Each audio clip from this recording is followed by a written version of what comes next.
waa maxay golaha ammaanka ee qaramada midoobay golahani ammaanka ee UN Security Council waa hay'adda ugu awoodda badan adduunka ama qaramada midoobay waxaa la aasaasay 14 Oktoobar 1945 San Francisco ee dalka Mareykanka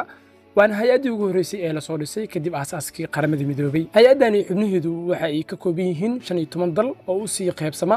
5 xubnood oo joogto ah waqtina uusan ku socon ama aan dhicin oo kala ah Mareykanka Ruushka Shiinaha Faransiiska iyo boqortooyada midowday ee UK shantan dal ama xubnood waxay leeyihiin diidmada qayaxan ama veto power-ka taasoo la micnaa haddii hal dal oo kamid ah shantan uu diido go'aan la horkeenay golaha ammaanka ama golaha guud go'aankaasi ma ansaxayo maadaama uu diiday dal leh veto power-ka ama diidmada qayaxan tusaale haddii arrinta Somaliland ee maalmahan taagan la horkeeno ama la horgeeyo golaha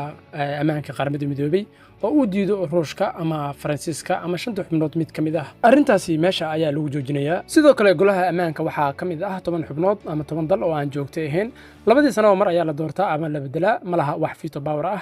waxayna matalaan gobolada kala duwan ee dunida ama wadamada kala duwan ee dunida shaqada ugu weyn ee golahani waa ilaalinta nabadda caalamka ka hortagga dagaalada iyo khilaafaadka